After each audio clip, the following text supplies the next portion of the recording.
Chair Shot Reality on WrestleZone.com. It is now NXT in 90. The NXT Dusty Rhodes Tag Team Classic took place, the second round, and you had 4 winners. You had TM61 thanks to an Austin Aries injury, and Roderick Strong taking on Thorne one-on-one in a great physical and athletic match, but TM61 advances, and Roderick Strong and Austin Aries go home. Also, you saw the Authors of Pain pick up a victory against Rich Swann and No Way Jose, No Way Jose. I love that guy's dance, but him and Swann are eliminated, and for the first time, you saw the Authors of Pain put on a very solid and complete match. Well, you also had DIY, Ciampa and Johnny Gargano. Yeah, Ciampa and Gargano took on, or was supposed to take on, the Revival, but yet Scott Dawson on the sideline, a forfeit for DIY, advances them into the next round. And in the main event, you had TJ Perkins and Ibushi taking on, you had them taking on my favorite tag team right now in NXT, Insanity. You know why? Because they're different, they're manipulative, they're dangerous, they're scary, they're everything you want that NXT does not have. Sanity picks up the victory, ends NXT, but this is my one big problem. When you have injuries in 2 tag teams, and then you also have such long breaks between filming, how are you going to continue to make developments towards the tag team division in NXT?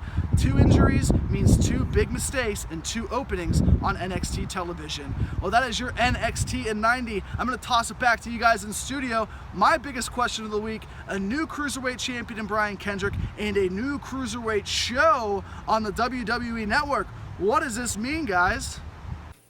Thank you, Eisenberg. And yeah, this definitely means something for the Cruiserweights. The Brian Kendrick as a champion, I love it. I was a big fan of that title win, and it makes his career go even longer.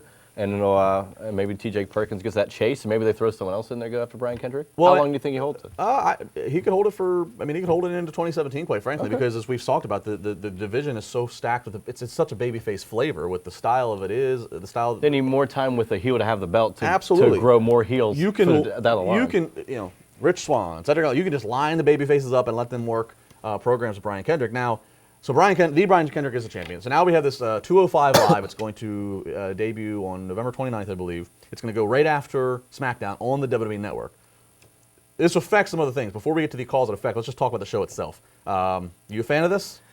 I don't know. They keep them exclusive on Raw, and now they're going to have a show dedicated to them. Which we don't know. Will they still be on Raw? That's the thing. So, I mean, I don't know. It changes everything that way, because they're going to keep the champion on Raw then, or what? How's that going to work? I think you still feature. And it won't be live. We don't know. I would assume not. At 10 o'clock. You would assume that this is going to be something they will film at Full Sail, probably on the same kind of schedule that NXT is, where they tape a batch of them, 3 or 4 weeks at a time at a night. I think the show is good. I think it makes sense to do a Cruiserweight only show. I mean, quite frankly, any original program on the WWE Network is good. Yeah. You don't have to watch it, but it's more bang for the $9.99 buck. And this also will give a chance we can learn more about these characters. Because again, I've said they've unrolled a lot of guys on Raw, and they gave backgrounds for some of them, backgrounds. But not for all. They need to grow, and they're not going to give them that ample time. They can do skits, they can do segments, they can do things. So that's fine with me. It's almost as if it's like an NXT just for this division. Right. Because when Enzo and Cass came up, everybody knew what they were doing. Right. And you might know what the Cruiserweights are doing once they go to Raw. Right. I agree. Assuming they keep on Raw. Right. I agree with that. But to me, this certainly does feel like, first off, why did it take till why did you launch a Cruiserweights on Raw in September, and did it take to the end of November to start the show? To me, and I don't know, but to me, because of how this has happened, it kind of feels like this is Vince saying, I don't really want to deal with them on Raw. Here, go play with the Cruiserweights over on the network. Because it kind of feels like the matches are thrown in on Raw. It is a headache for production. I was watching it live in Minneapolis the other week. They physically are taping all these ropes. Yep. So so the crew is having to do this 2 or 3 times a night, depending on how many matches. Undo it then. I would imagine that it's probably why we hadn't had the Cruiserweights or light heavyweights around for so long, that Vince probably, it does present a challenge from a booking standpoint at times to have Braun Strowman having a match of this style, and then the next segment being, Lince Dorado doing some, acai moonsault. And they make it seem like the only important match for the Cruiserweights is the championship match. Right. Because other than that, it's a 6-man tag here, there, and kickoff show. Cause and effect. So this is going to go on at 10 o'clock live. So it's going to air at 10 o'clock on the WWE Network after SmackDown's done on USA. Which interrupts my favorite show on the network, Talking Smack. This is a big deal. Talking Smack. We've talked about it. We've talked about that show so much on here because it's generated so many headlines and buzz, and it generates storylines. And now they're going to push it an hour back, and then by the way, the wrestlers that are going to be on it have to stay around the arena for an hour waiting to do it. I'm sure they're not going to be enjoying that. Unless they film Talking Smack right away and then they just don't air it for another hour. See that could happen. That could happen. Because I wouldn't have a problem with that. Some of you may know, but for those of you who don't, Tuesday is the last work day.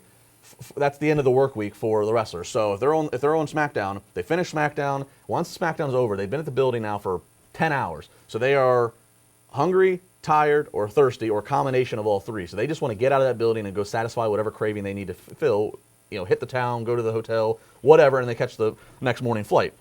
If Talking Smack is kept to be live at 11, these guys then finish SmackDown at 10, and they have to hang around and wait. It's a whole hour plus that they have to wait around. It really. And like I told you off air, it's building storylines, and it's stuff that you don't normally expect that just somehow happens on Talking Smack, and it's one of the best shows, if not the best show, that they have on the network. And if they're going to push it back, maybe they start doing it taped, and then I don't know. And I feel like if they start taping it, they won't care about it as much and put more of an emphasis on scripting it's going to become as scripted and irrelevant as most of the other talk shows they do. Because scripted or not, the show is really good when it's live and it's just fresh. Like, a lot of the guys are still in that zone of cutting promos, and anything can happen. All right, we're going to let Josh Eisenberg close it out down in Florida. Josh, welcome back. He can hear me? Okay.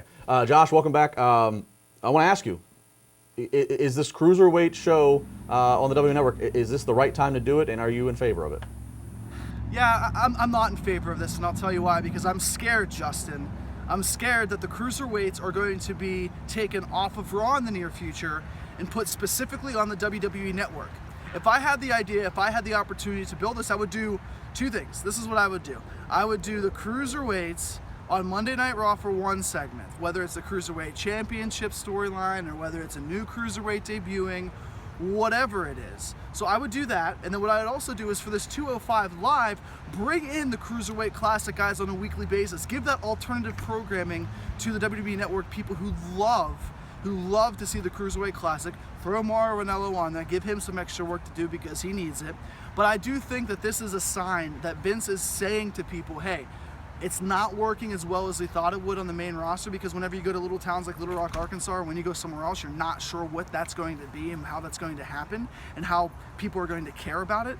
But when you look at it, you need to realize that the Cruiserweights are utilized right now in a good way, but you can't overexpose them. Put them on the network for 1 hour, introduce us to younger guys that might not necessarily be under contract, maybe independent guys who are trying to get a shot, see how that works, and then after that, use that 205 Live show as somewhat of an NXT move and bring them onto Raw whenever they're ready for the likes of Cedric Alexander, Brian Kendrick, and guys like TJ Perkins. So it's interesting to see where the Cruiserweights are at. I just hope that this isn't a sign of things to come, saying goodbye Cruiserweights and no more Monday Night Raw for you. More Chair Shot Reality coming all weekend long. Do not go anywhere.